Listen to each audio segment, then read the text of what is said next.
एक जमाने की बात है जब बुखारा शहर अपनी शान और दौलत के लिए पूरी दुनिया में मशहूर था। उस शहर की गलियां सोने की तरह चमकती थी, बाजार हमेशा भरे रहते थे और लोग खुशहाल जिंदगी जीते थे। शहर के बीचों बीच एक बड़ा और शानदार दरबार था, जहां बादशाह अपनी प्रजा के मुग्ध में सुनता था और इंसाफ करता था। उस दरबार में हर तरह के लोग आते थे, अमीर भी, गरीब भी, व्यापारी भी, किसान भी। लेकिन उस दिन जो मुकदमा दरबार में पेश होने वाला था, वो किसी आम मुकदमे से बिल्कुल अलग था। वो एक ऐसा झगड़ा था जिसने पूरे बाजार को हिला कर रख दिया था और जिसकी चर्चा हर गली, हर मोहल्ले में हो रही थी। उस दिन सुबह की अजान अभी ठीक से खत्म भी नहीं हुई थी कि बाजार में एक जोरदार आवाज गूंजी, पकड़ो से, वो मेरा गधा चुरा कर भाग रहा है। ये आवाज थी रहीम बख्श की, एक बूढ़े सीधे सादे मुसलमान किसान की, जो अपने गांव से बुखारा शहर में सब्जियां बेचने आया था। उसके पास एक ही दौलत थी, उसका वफादार गधा, जिसे वो मिट्टू कहता था। वो गधा उसकी पूरी कमाई का जरिया था। उसी पर सब्जियां लादकर वो बाजार आता, उसी पर घर वापस जाता। उस गधे के बिना रहीम बख्श की जिंदगी जैसे अधूरी थी और आज वो गधा गायब था। रहीम बख्श की आंखों में आंसू थे और आवाज में दर्द। वो बाजार में दौड़ दौड़ कर चिल्ला रहा था जब उसकी नजर पड़ी याकूब पर। याकूब एक यहूदी व्यापारी था जो बुखारा के बाजार में बरसों से कपड़े का कारोबार करता था। वो बेहद चालाक, तेज तर्रार और धूर्त इंसान था। उसकी दुकान बड़ी थी, उसका घर पक्का था, लेकिन उसका दिल खोखला था। वो हमेशा दूसरों को ठगने के मौके ढूंढता रहता था। रहीम बख्श ने देखा याकूब के हाथ में एक गधे की रस्सी थी और वो गधा बिल्कुल मिट्टू जैसा दिखता था। रुको, रुको याकूब, वो मेरा गधा है। रहीम बख्श चीखते हुए दौड़ा। याकूब ने मुड़कर देखा और बड़ी बेशर्मी से मुस्कुराया। तुम्हारा गधा? ये मेरा गधा है, मैंने इसे कल रात ही खरीदा है। झूठ, सरासर झूठ, ये मिट्टू है, मेरा मिट्टू। देखो, इसके बाएं कान पर एक निशान है। वो निशान मैंने खुद बनाया था जब ये छोटा था। याकूब ने गधे का कान देखा, निशान था बिल्कुल वैसा ही जैसा रहीम बख्श ने बताया था। लेकिन याकूब ने जरा भी शर्म नहीं खाई। ये निशान तो मेरे गधे के कान पर भी पहले से था। ये मेरा गधा है और बस। बाजार में भीड़ जमा हो गई। लोग दोनों तरफ से बोलने लगे। कुछ रहीम बख्श के साथ थे, कुछ याकूब का साथ दे रहे थे, लेकिन कोई फैसला नहीं हो पा रहा था। आखिरकार किसी ने कहा, दरबार में चलो, बादशाह ही इसका फैसला करेंगे। दरबार में जब ये मुकदमा पेश हुआ तो बादशाह अलाउद्दीन खान ने दोनों को ध्यान से सुना। रहीम बख्श रो रो कर बोला, हुजूर, ये गधा मेरा है, इसी से मेरा घर चलता है, मेरे बच्चे इसी की कमाई से रोटी खाते हैं। अगर ये गधा चला गया तो मेरे घर में फाका पड़ जाएगा। याकूब बड़े आराम से बोला, हुजूर, ये गधा मेरा है, मैंने इसे कल बाजार से खरीदा है। इस बूढ़े ने झूठा दावा किया है। बादशाह ने दोनों से गवाह मांगे। रहीम बख्श के पास कोई गवाह नहीं था। वो अकेला आया था शहर में। उसके गांव के लोग दूर थे। याकूब के पास 2 गवाह थे, उसके 2 नौकर, जिन्होंने झूठ की कस्में खाई कि उन्होंने याकूब को गधा खरीदते देखा था। बादशाह उलझन में पड़ गया। गवाह याकूब के पास थे, लेकिन रहीम बख्श का दर्द सच्चा लग रहा था। बादशाह ने कहा, मुझे सोचने का वक्त चाहिए, कल सुबह फैसला सुनाया जाएगा। अब यहाँ कहानी में एक और किरदार का दाखिल होना बहुत जरूरी था और वो किरदार था मुल्ला नसीरुद्दीन। मुल्ला नसीरुद्दीन बुखारा के उस मोहल्ले में रहते थे जहाँ हर तरह के लोग बसते थे। वो न बहुत अमीर थे न बहुत गरीब। उनकी दाढ़ी सफेद थी, सिर पर बड़ी सी पगड़ी थी और पीठ पर एक पुरानी अबा। लेकिन उनकी आंखों में एक अजीब सी चमक थी, वो चमक जो सिर्फ उन लोगों की आंखों में होती है जो दुनिया को उसके असली रूप में देखते हैं। मुल्ला नसीरुद्दीन के बारे में लोग कहते थे कि वो कभी कभी मूर्ख की तरह बात करते हैं, लेकिन उनकी हर बात में कोई न कोई गहरी सच्चाई छुपी होती है। वो कभी किसी पर जुल्म नहीं होने देते थे, चाहे खुद को कितनी भी तकलीफ उठानी पड़े। उस शाम मुल्ला नसीरुद्दीन बाजार से गुजर रहे थे जब उन्होंने रहीम बख्श को एक दीवार के किनारे बैठे सुबकते देखा। मुल्ला रुक गए। भाई, क्या हुआ? इस उम्र में बच्चों की तरह क्यों रो रहे हो? रहीम बख्श ने सारी कहानी सुनाई। मुल्ला नसीरुद्दीन ने ध्यान से सुना। उनके चेहरे पर पहले हल्की सी मुस्कान आई, फिर वो गंभीर हो गए। तुम्हारा गधा कितने साल से तुम्हारे पास है? 7 साल से, मुल्ला साहब। और वो याकूब, क्या वो पहले कभी गधा रखता था? नहीं, कभी नहीं। उसके पास घोड़े हैं, ऊंट है, लेकिन गधा कभी नहीं देखा उसके पास। मुल्ला नसीरुद्दीन की आंखों में वो चमक और तेज हो गई। ठीक है, कल दरबार में जाओ, मैं भी आऊंगा। रहीम बख्श ने हैरानी से पूछा, लेकिन मुल्ला साहब आप क्या करेंगे? मेरे पास तो कोई गवाह भी नहीं है। मुल्ला मुस्कुराए, गवाह की जरूरत नहीं। सच को साबित करने के लिए कभी कभी सिर्फ एक सवाल काफी होता है। और वो चले गए। उस रात याकूब बहुत खुश था। उसने अपने नौकरों को शाबाशी दी कि उन्होंने दरबार में उसके हक में गवाही दी। उसे यकीन था कि कल बादशाह का फैसला उसके हक में होगा। रहीम बख्श का गधा उसका होगा और वो उसे बाजार में अच्छे दाम पर बेच देगा। याकूब को नींद बहुत अच्छी आई उस रात, लेकिन रहीम बख्श की आंखों में नींद नहीं थी। वो सारी रात आसमान की तरफ देखता रहा और अल्लाह से दुआ मांगता रहा, या अल्लाह तू सब जानता है, तू देख रहा है कि मैं सच्चा हूँ और वो झूठा है, मेरे बच्चों का ख्याल रख। उधर मुल्ला नसीरुद्दीन भी जाग रहे थे, लेकिन रोने के लिए नहीं, सोचने के लिए। वो अपनी छत पर बैठे थे, आसमान के तारे देख रहे थे और एक योजना बना रहे थे। उनके मन में एक बात बार बार घूम रही थी, झूठ कितना भी मजबूत हो, उसमें एक कमजोरी जरूर होती है, बस उस कमजोरी को ढूंढना होता है। और मुल्ला नसीरुद्दीन को यकीन था कि उन्होंने वो कमजोरी ढूंढ ली है। अगली सुबह जब दरबार खुला तो भीड़ हमेशा से ज्यादा थी। सब जानना चाहते थे कि बादशाह क्या फैसला सुनाएगा। क्या एक गरीब बूढ़े किसान को इंसाफ मिलेगा या एक धूर्त व्यापारी की चालाकी जीतेगी? रहीम बख्श दरबार में आया। उसके कंधे झुके हुए थे, आंखें लाल थी। याकूब आया, सीना तान कर, बड़े रौब के साथ। और फिर दरबार के दरवाजे पर एक आवाज आई, क्या मुल्ला नसीरुद्दीन को अंदर आने की इजाजत है? बादशाह ने चौंक कर देखा। मुल्ला नसीरुद्दीन का नाम पूरे बुखारा में मशहूर था। बादशाह खुद उनकी अक्लमंदी की बातें सुन चुका था। आने दो। मुल्ला नसीरुद्दीन अंदर आए। वही पुरानी अबा, वही बड़ी पगड़ी, वही मुस्कुराता चेहरा, लेकिन उनकी आंखों में एक तीखापन था जो सबने महसूस किया। याकूब ने मुल्ला को देखा तो उसके चेहरे पर एक पल के लिए घबराहट आई, लेकिन उसने जल्दी से खुद को संभाल लिया। बादशाह ने पूछा, मुल्ला साहब आप यहाँ किस काम से आए हैं? मुल्ला नसीरुद्दीन ने अदब से झुककर कहा, हुजूर मैं यहाँ इंसाफ देखने आया हूँ और अगर आप इजाजत दें तो शायद इंसाफ में थोड़ी मदद भी कर सकूं। बादशाह ने हाँ में सिर हिलाया। मुल्ला नसीरुद्दीन ने धीरे धीरे याकूब की तरफ देखा और बोले, याकूब तुम कहते हो ये गधा तुम्हारा है? हाँ, याकूब ने रौब से कहा। तो ठीक है, मुल्ला ने मुस्कुराते हुए कहा, बस एक काम करो। याकूब ने भौहें चढ़ाई, क्या? गधे को खाना खिलाओ। दरबार में सन्नाटा छा गया। याकूब हैरान हो गया, इतना आसान काम? उसने सोचा ये मुल्ला पागल है। ठीक है, याकूब ने कहा और गधे के पास गया। और तब कुछ ऐसा हुआ जो किसी ने सोचा भी नहीं था। गधे ने खाना लिया, लेकिन जैसे ही याकूब ने उसकी पीठ पर हाथ रखा, गधे ने एक जोरदार लात मारी और हिनहिनाने लगा। दरबार में हंसी की लहर दौड़ गई। मुल्ला नसीरुद्दीन ने शांत आवाज में कहा, हुजूर देखिए, ये गधा अपने मालिक को पहचानता है और ये इंसान इसका मालिक नहीं है। याकूब का चेहरा लाल हो गया। अब मुल्ला ने रहीम बख्श की तरफ देखते हुए कहा, रहीम बख्श तुम खिलाओ। रहीम बख्श धीरे धीरे गधे के पास गया। उसने आवाज दी, मिट्टू, और उस एक आवाज पर गधे के कान खड़े हो गए। उसने रहीम बख्श की तरफ मुंह किया और उसके हाथ से प्यार से खाना खाने लगा। उसने अपना सिर रहीम बख्श के कंधे पर रख दिया।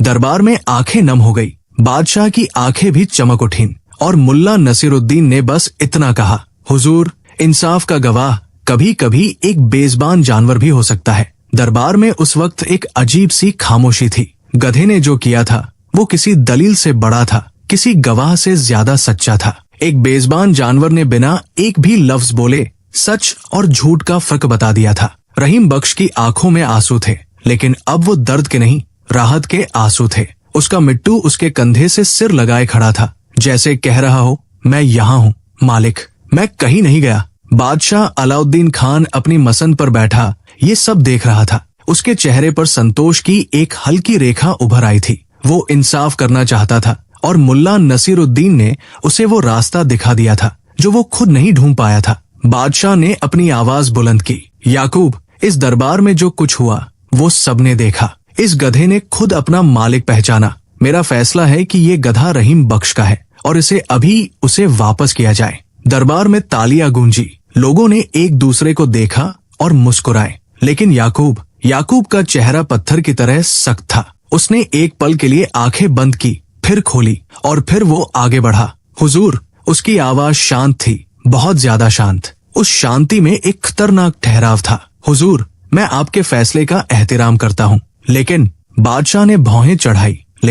लेकिन एक गधे का व्यवहार कानूनी दलील नहीं हो सकता। एक जानवर की हरकत से कोई मुकदमा नहीं जीता जाता और न हारा जाता है। मेरे पास 2 गवाह हैं, इंसान जो बोल सकते हैं, जो कसम खा सकते हैं, और इस बूढ़े के पास सिर्फ एक मुल्ला है जो गधे की भाषा समझने का दावा करते हैं। याकूब ने कहते हुए हल्की सी हंसी दी, एक तिरस्कारपूर्ण चुभने वाली हंसी। दरबार में फिर से खामोशी छा गई। बादशाह रुक गया, क्योंकि याकूब गलत नहीं था। कानून की नजर में एक जानवर की हरकत को गवाही नहीं माना जा सकता था। 2 इंसानी गवाह कानूनी तौर पर ज्यादा वजनदार थे। बादशाह ने मुल्ला नसीरुद्दीन की तरफ देखा। मुल्ला नसीरुद्दीन की आंखों में वही चमक थी, न घबराहट न परेशानी, बस एक गहरी शांत मुस्कान। उन्होंने धीरे से कहा, हुजूर, याकूब सही कह रहा है, एक गधे की हरकत कानूनी गवाही नहीं है। लेकिन मुल्ला ने रुककर याकूब की तरफ देखा, लेकिन एक झूठे इंसान की हरकत जरूर होती है।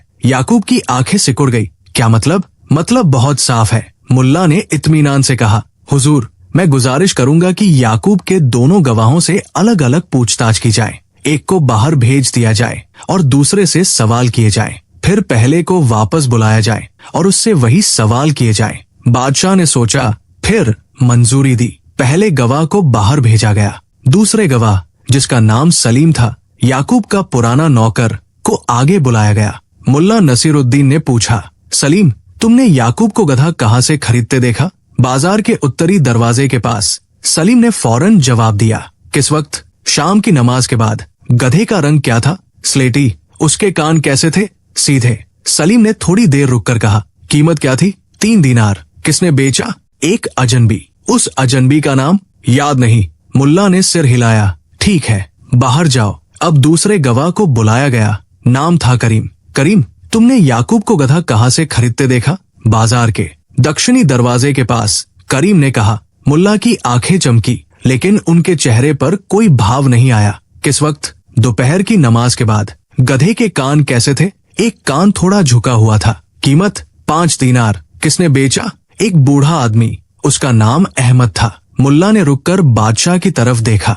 बादशाह की आंखें अब चौड़ी हो चुकी थी। मुल्ला ने शांत आवाज में कहा, हुजूर, पहले गवाह ने कहा उत्तरी दरवाजा, दूसरे ने कहा दक्षिणी दरवाजा।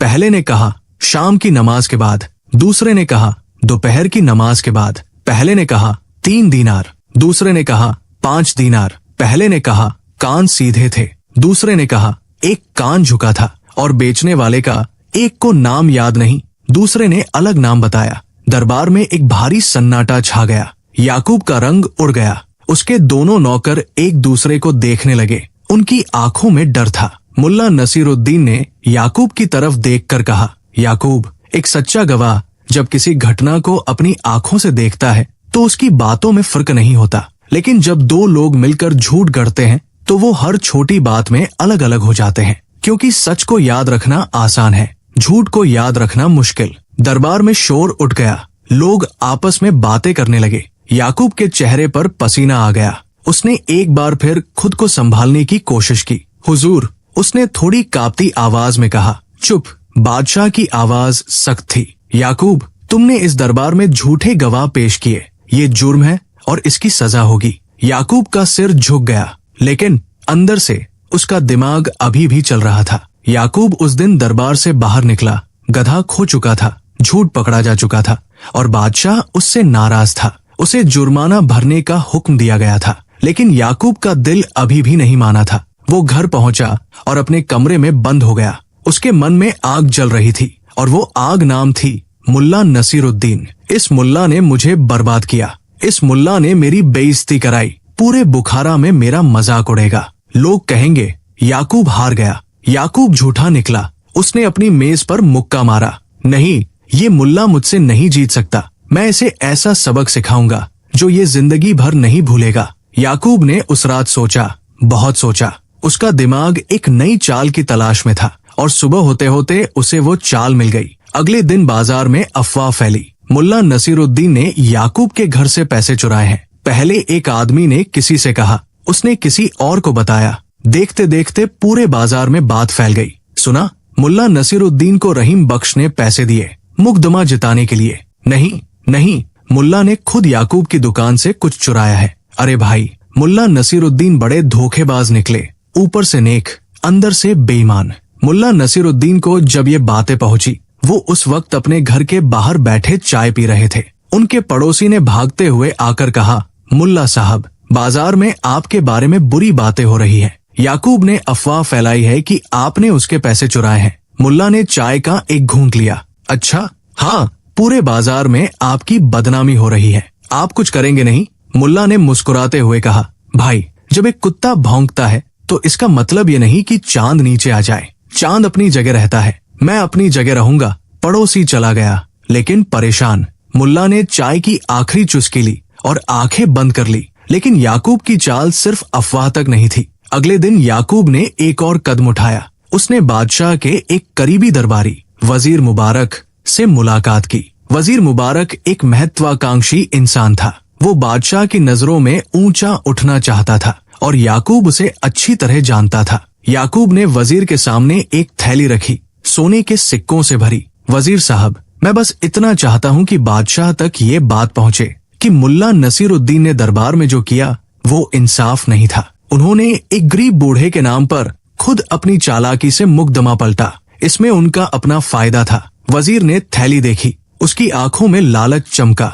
और अगर मैंने ये बात बादशाह तक पहुंचाई तो ये थैली आपकी है और इसके साथ मेरी दोस्ती भी। वजीर ने थैली उठा ली। उसी शाम दरबार में जब बादशाह अपने खास दरबारियों के साथ बैठा था, वजीर मुबारक ने धीरे से कान में कहा, हुजूर, मुल्ला नसीरुद्दीन के बारे में एक बात सुनी है। कहते हैं कि उन्होंने रहीम बख्श से मुकदमा जिताने के लिए पैसे लिए थे। उनका इंसाफ असल में एक सौदा था। बादशाह की आंखें सिकुड़ गई। किसने कहा ये? बाजार में चर्चा है हुजूर, और कई लोगों ने सुना है। बादशाह चुप रहा, लेकिन उसके मन में एक शक का बीज पड़ गया था। रात को मुल्ला नसीरुद्दीन अपने घर में बैठे थे जब उनका एक पुराना दोस्त हामिद दौड़ता हुआ आया। मुल्ला साहब, बड़ी मुसीबत है। वजीर मुबारक ने बादशाह के कान भर दिए हैं। बादशाह को लग रहा है कि आपने पैसे लेकर इंसाफ का खेल खेला।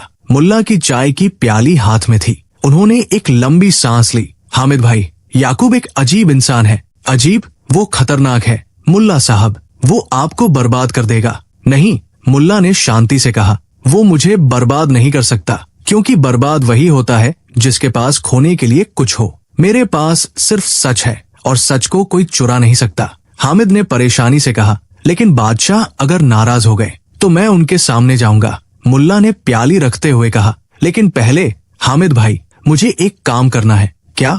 मुल्ला ने मुस्कुराते हुए कहा, याकूब की नई चाल को उसी के खिलाफ इस्तेमाल करना है। हामिद ने हैरानी से देखा, कैसे? मुल्ला ने आंख मारी। जब कोई तुम्हारे खिलाफ जाल बिछाए तो घबराओ नहीं, बस थोड़ा इंतजार करो। जाल बिछाने वाला खुद उसमें फंस जाता है, अगर तुम सही जगह खड़े रहो। उस रात याकूब अपने घर में बहुत खुश था। उसे लग रहा था अब मुल्ला नसीरुद्दीन का काम तमाम होगा।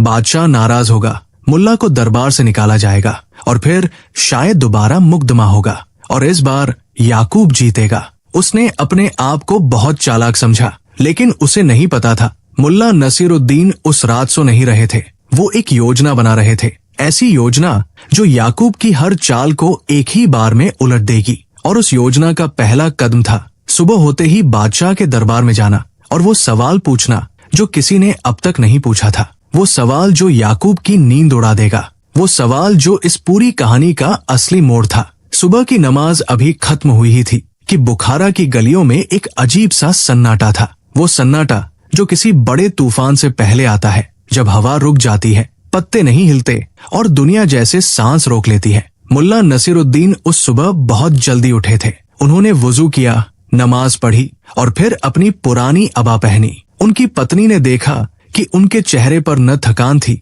न परेशानी, बस एक गहरी शांति थी, जैसे किसी ने अंदर का दिया जला दिया हो। कहाँ जा रहे हो इतनी सुबह? पत्नी ने पूछा।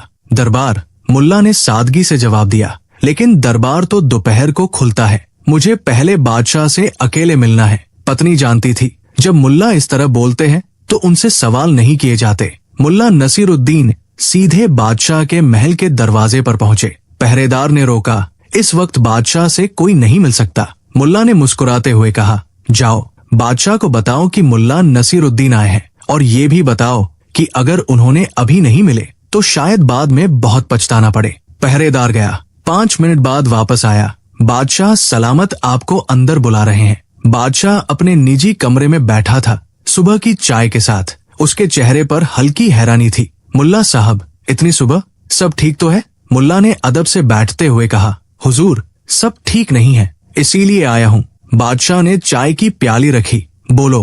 हुजूर, कल रात वजीर मुबारक ने आपसे कुछ कहा मेरे बारे में। बादशाह के चेहरे पर थोड़ी असहजता आई। हाँ हुजूर, मैं आपसे एक सवाल पूछना चाहता हूँ। पूछो। मुल्ला ने सीधी आंखों से बादशाह को देखा। हुजूर, वजीर मुबारक से पूछिए कि कल याकूब उनसे मिलने गया था या नहीं। बादशाह की आंखें सिकुड़ गई।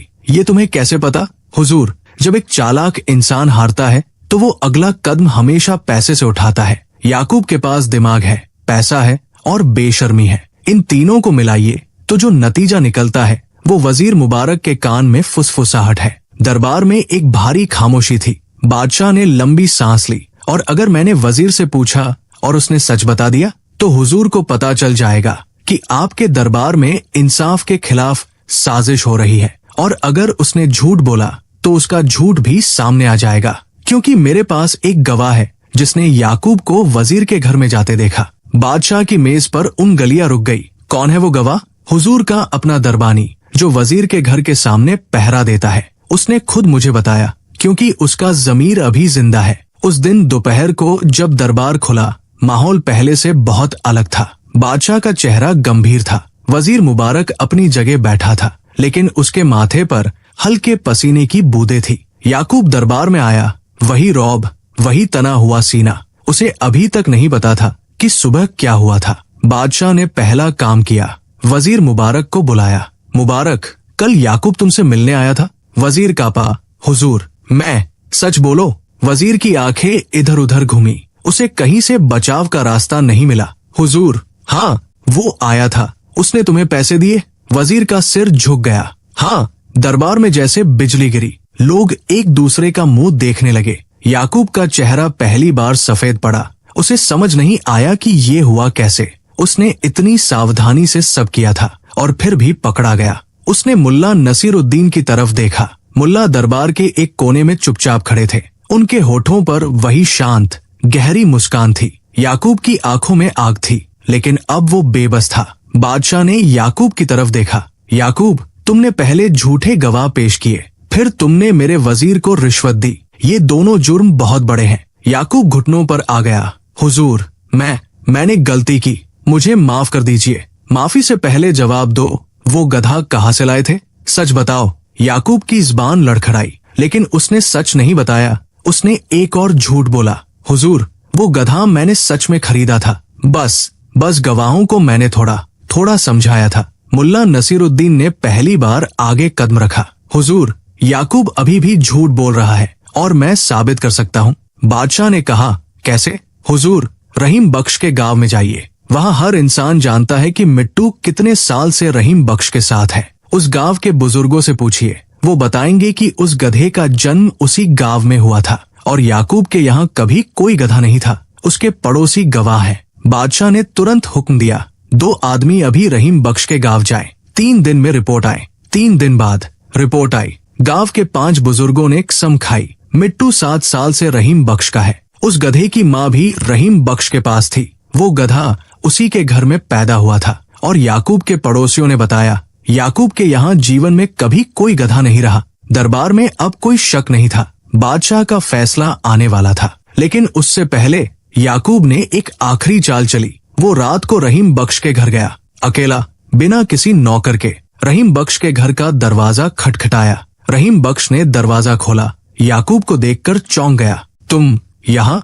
याकूब की आंखें नीची थी। पहली बार। रहीम भाई, उसने धीमी आवाज में कहा, मैं तुमसे माफी मांगने आया हूँ। रहीम बख्श हैरान था। याकूब ने कहा, मैंने गलत किया, मुझे पता है, लेकिन दरबार में जो सजा होने वाली है वो बहुत सख्त है। अगर तुम बादशाह से कह दो कि मुझे माफ कर दो तो मैं तुम्हें 20 दीनार दूंगा। रहीम बख्श ने एक लंबी सांस ली। वो एक गरीब इंसान था। 20 दीनार उसके लिए बहुत बड़ी रकम थी। उसने सोचा और फिर उसने दरवाजा बंद कर दिया। याकूब के मुंह पर। अगली सुबह रहीम बख्श मुल्ला नसीरुद्दीन के पास गया और सारी बात बताई। मुल्ला ने सुना और उनकी आंखें भर आई। रहीम भाई, तुमने बहुत बड़ा काम किया। मुल्ला साहब, 20 दीनार छोटी रकम नहीं है मेरे लिए, लेकिन मैंने सोचा अगर मैंने याकूब को माफ करवा दिया तो वो कल किसी और के साथ यही करेगा, किसी और का मिट्टू छिन जाएगा। मुल्ला ने रहीम बख्श का हाथ थामा। यही फर्क है एक नेक इंसान और एक बेईमान में। बेईमान सिर्फ अपना सोचता है, नेक इंसान दूसरों का भी। उस रात मुल्ला नसीरुद्दीन फिर छत पर बैठे थे। उनके मन में एक सवाल था, क्या याकूब अभी कोई चाल चलेगा? उन्हें पता था याकूब की कहानी अभी खत्म नहीं हुई, क्योंकि कुछ लोग हारना नहीं जानते, वो बस और ज्यादा खतरनाक हो जाते हैं। और याकूब के पास अभी एक आखिरी हथियार था, वो हथियार जो उसने अभी तक इस्तेमाल नहीं किया था। याकूब उस रात घर पहुंचा तो उसके अंदर एक आंधी चल रही थी। रहीम बख्श ने उसके मुंह पर दरवाजा बंद कर दिया था। इस एक बात ने उसके जख्म पर नमक छिड़क दिया था। एक गरीब किसान ने उसे याकूब को 20 दीनार की पेशकश ठुकरा दी थी। ये याकूब के लिए सिर्फ हार नहीं थी, ये उसकी तौहीन थी। वो अपने कमरे में बंद हो गया, घंटों बैठा रहा। उसके जहन में एक के बाद एक ख्याल आते रहे। उसने सोचा, दरबार में जो सजा होने वाली है उससे पहले उसे कुछ करना होगा, कुछ ऐसा जो मुल्ला नसीरुद्दीन को हमेशा के लिए खामोश कर दे, कुछ ऐसा जिसके बाद कोई भी उनकी बात न सुने। और तभी उसके दिमाग में वो ख्याल आया जो शायद उसका सबसे खतरनाक हथियार था। याकूब एक यहूदी था और बुखारा में यहूदी कौम का एक छोटा लेकिन असरदार समूह था। उनके अपने रस्म रिवाज थे, अपने कानून थे और सबसे बढ़कर उनका अपना रब्बी था। रब्बी शमूएल, एक बूढ़ा, समझदार और बेहद इज्जतदार आदमी, जिसकी बात यहूदी कौम में कानून जैसी थी। याकूब ने रात के अंधेरे में रब्बी शमूएल के घर दरवाजा खटखटाया। रब्बी ने देखा, याकूब के चेहरे पर आंसू थे, आवाज में दर्द था। रब्बी साहब, याकूब ने कहा, मुसलमानों ने मेरे साथ बहुत जुल्म किया। उस मुल्ला ने मेरे खिलाफ झूठा मुकदमा जिताया, मेरा गधा छिन गया, मेरे पैसे गए और अब दरबार में सजा होगी। क्या हमारी कौम यूं ही देखती रहेगी? रब्बी शमूएल एक समझदार इंसान था। उसने याकूब की बात सुनी और फिर बहुत देर तक चुप रहा। याकूब, उसने आखिरकार कहा, तुमने जो बताया क्या वो पूरा सच है? याकूब ने आंखें नीची कर ली। रब्बी साहब, मैंने कुछ गलतियां की, लेकिन वो मुल्ला। रुको, रब्बी ने हाथ उठाया। उसकी आंखों में एक गहरी थकान थी, वो थकान जो उन लोगों को होती है जिन्होंने बहुत सारी दुनिया देखी हो। याकूब, मैंने मुल्ला नसीरुद्दीन के बारे में सुना है,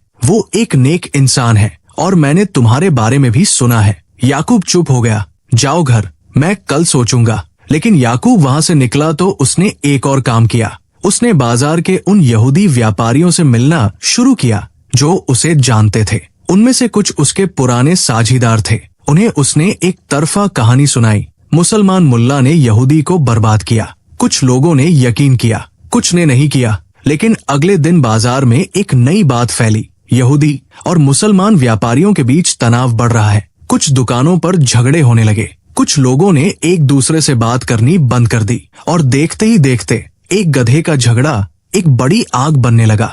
जब मुल्ला नसीरुद्दीन को इस बात की खबर मिली, वो उस वक्त हामिद के साथ बैठे थे। हामिद का चेहरा घबराया हुआ था। मुल्ला साहब, ये बहुत गलत हो रहा है। याकूब ने मजहब को हथियार बना लिया है। अगर ये आग फैली तो पूरा बुखारा जल जाएगा। मुल्ला नसीरुद्दीन की आंखें बंद थी। एक लंबी खामोशी, फिर उन्होंने आंखें खोली और कहा, हामिद भाई, आग बुझाने के लिए पानी नहीं, समझ चाहिए।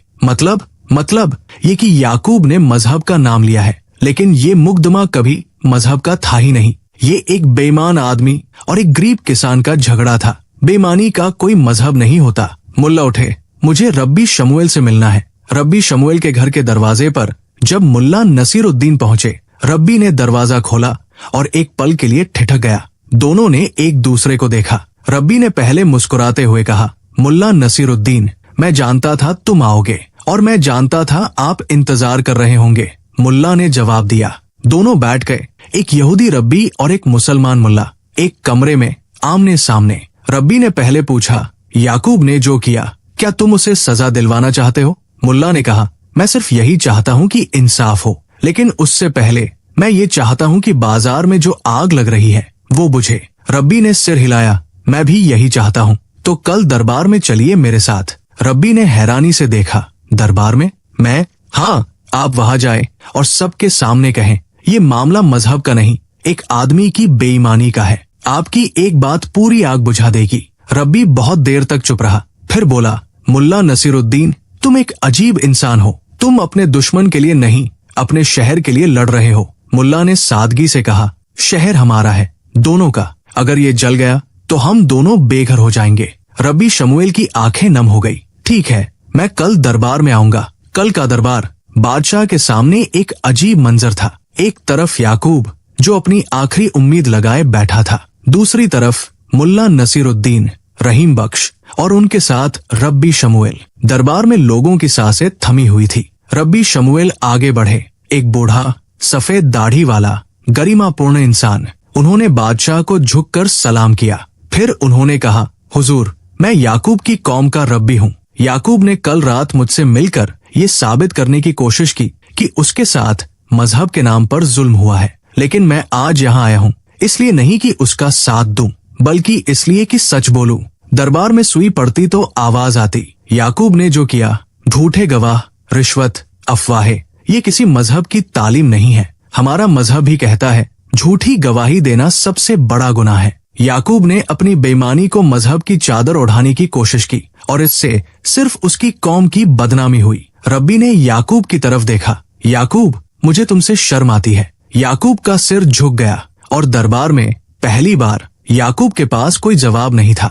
बादशाह ने लंबी सांस ली। उसने मुल्ला नसीरुद्दीन की तरफ देखा। मुल्ला साहब, तुमने न सिर्फ एक इंसाफ का मुकदमा जीता, बल्कि एक शहर को आपस में लड़ने से बचाया। ये काम सिर्फ अक्ल से नहीं होता, ये दिल से होता है। मुल्ला ने झुककर कहा, हुजूर, शहर आपका है, मैंने बस अपना फाराजा किया। बादशाह ने याकूब की तरफ देखा। याकूब कांप गया। तुम्हारी सजा का ऐलान कल होगा। आज के लिए बस इतना सोचो कि तुमने क्या किया और क्यों किया। याकूब उस रात अपने घर में बैठा था। सब कुछ टूट चुका था। उसकी चालें, उसके गवाह, उसके पैसे, उसकी इज्जत और सबसे बड़ी बात, उसके अपने रब्बी ने उसे सबके सामने जलील किया था। उसने जीवन में पहली बार ये महसूस किया कि वो अकेला है। उसके सारे नौकर चुप थे, कोई दोस्त नहीं था। एक गधे को पाने की लालच ने उसे सब कुछ गवा दिया था। और बाहर बुखारा की गलियों में लोग अब शांत थे। यहूदी और मुसलमान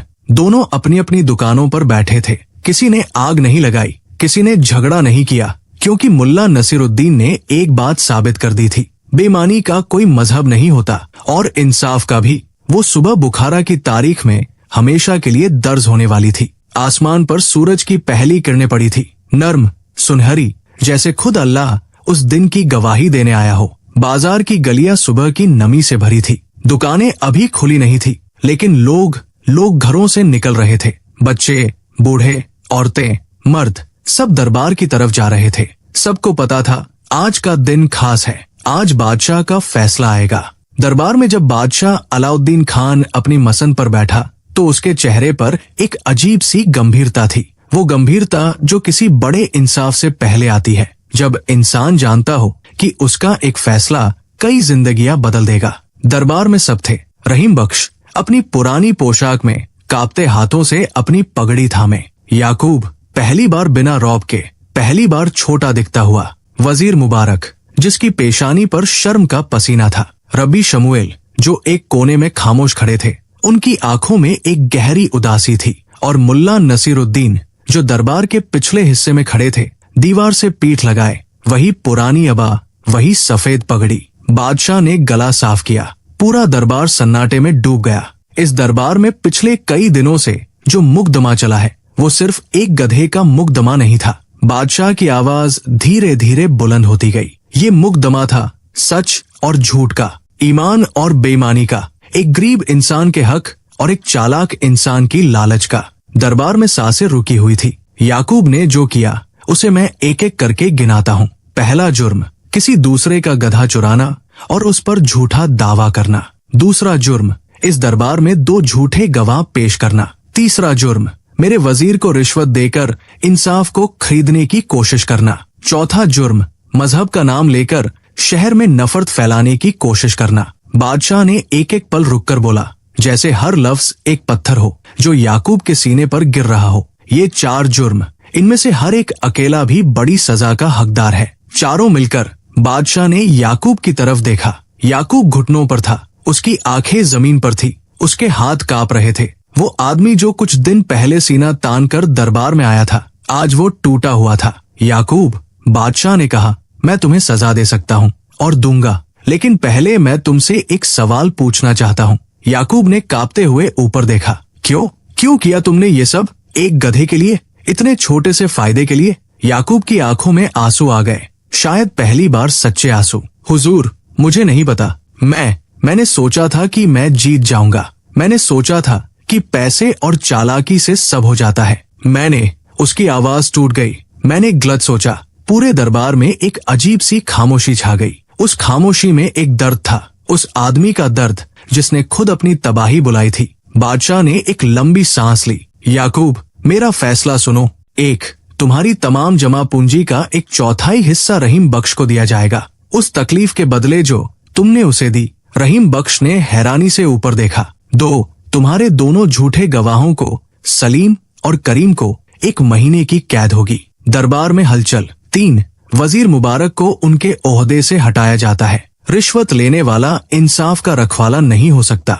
वजीर मुबारक का चेहरा सफेद पड़ गया। और 4 याकूब, तुम्हें 6 महीने के लिए बुखारा के बाजार में कारोबार करने पर पाबंदी है। इस वक्त में तुम सोचोगे कि तुमने क्या किया और क्यों किया। याकूब ने उम्मीद की थी जेल, कोड़े, जुर्माना, लेकिन बादशाह ने उसे कुछ और दिया, वक्त। दरबार में जब फैसला सुनाया जा रहा था, मुल्ला नसीरुद्दीन चुपचाप खड़े थे। उनकी आंखें याकूब पर थी। उन्होंने याकूब के चेहरे पर कुछ देखा जो शायद किसी और ने नहीं देखा। उन्होंने देखा एक टूटा हुआ इंसान, एक ऐसा इंसान जिसने जिंदगी भर चालाकी को ताकत समझा और इंसानियत को कमजोरी, और अब पहली बार उसे समझ आ रहा था कि वो कितना गलत था। मुल्ला के दिल में उस पल कोई जीत का जज्बा नहीं था, कोई खुशी नहीं थी, बस एक हल्का सा दर्द था उस इंसान के लिए जिसने अपनी जिंदगी बर्बाद कर ली थी। फैसले के बाद जब दरबार से लोग निकल रहे थे, रहीम बख्श मुल्ला के पास आया। उसकी आंखों में आंसू थे,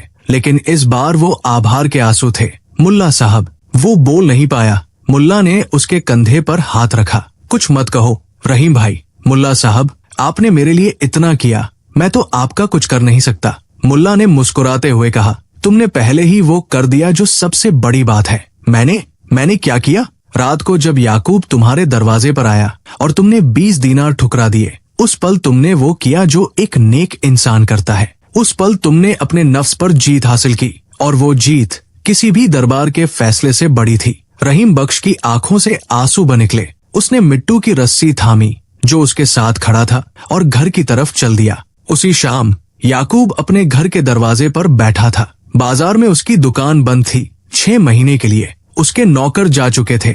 उसके नाम की इज्जत जो उसने बरसों में बनाई थी, धूल में मिल गई थी। वो बहुत देर तक बैठा रहा और फिर एक आहट हुई। उसने देखा मुल्ला नसीरुद्दीन उसके दरवाजे पर खड़े थे। याकूब चौंक गया। तुम यहाँ? मुल्ला ने कहा। हाँ, क्यों? मेरा मजाक उड़ाने? नहीं। मुल्ला ने याकूब के सामने बैठकर एक छोटी सी पोटली रखी। ये क्या है? याकूब ने पूछा। रोटी और थोड़ा खाना। याकूब की आंखें फटी रह गई। मुझे नहीं चाहिए तुम्हारी दया। मुल्ला ने शांति से कहा। ये दया नहीं है याकूब, ये वो काम है जो हर मुसलमान को करना चाहिए, भूखे को खाना देना। और अभी तुम भूखे हो। याकूब के होठ कांपे। उसकी आंखों में कुछ टूटा और पहली बार उस सख्त, चालाक, बेरहम याकूब की आंखों से आंसू बहे, असली आंसू। मुल्ला वहां से उठकर जाने लगे। याकूब ने पीछे से पुकारा, मुल्ला साहब। मुल्ला रुके, मुझे माफ कर दो। मुल्ला नसीरुद्दीन ने मुड़कर देखा। उन्होंने एक पल के लिए याकूब को देखा, उस टूटे, अकेले, पछताते इंसान को। याकूब, मैंने तुम्हें पहले ही माफ कर दिया था। जिस दिन तुमने पहला झूठ बोला उसी दिन। क्यों? क्योंकि नफरत रखना भारी होता है और मेरे पास उतना वजन उठाने की ताकत नहीं है। और मुल्ला नसीरुद्दीन चले गए। याकूब बैठा रहा, उस पोटली को देखता रहा। और उस रात पहली बार बहुत सालों बाद उसने खाना खाने से पहले अल्लाह का नाम लिया। जिंदगी हमेशा बड़े बड़े धमाकों से नहीं बदलती, कभी कभी जिंदगी बदलती है एक खामोश रात में, एक टूटे हुए इंसान के घर के सामने, एक रोटी की पोटली से। बुखारा शहर में उस दिन के बाद बहुत कुछ बदल गया। वजीर मुबारक की जगह बादशाह ने एक नए वजीर को नियुक्त किया, एक ऐसे इंसान को जिसके बारे में पूरे शहर में इज्जत की बातें होती थी। दरबार में एक नया दस्तूर बना कि किसी भी मुकदमे में गवाहों से अलग अलग पूछताछ होगी। ये दस्तूर मुल्ला नसीरुद्दीन की उस अक्लमंदी से निकला था जो उन्होंने याकूब के झूठे गवाहों को पकड़ते वक्त दिखाई थी। रहीम बख्श अपने गांव वापस चला गया, लेकिन अब उसके हाथ में सिर्फ मिट्टू की रस्सी नहीं थी। बादशाह के फैसले के मुताबिक याकूब ने उसे जो रकम दी थी उससे रहीम बख्श ने अपने गांव में एक छोटा सा कुआं खुदवाया। उस कुएं पर लिखा था इंसाफ की याददाश्त। और मिट्टू हमेशा की तरह अपने मालिक के साथ था। सुबह उसकी पीठ पर सब्जियां लगती थी, शाम को वो घर लौटता था। उसे नहीं पता था कि उसने एक बड़े मुकदमे में गवाही दी थी। उसे बस इतना पता था उसका मालिक उसके साथ है। याकूब के बारे में वो 6 महीने बुखारा के बाजार से दूर रहा। उन 6 महीनों में उसने बहुत कुछ सोचा।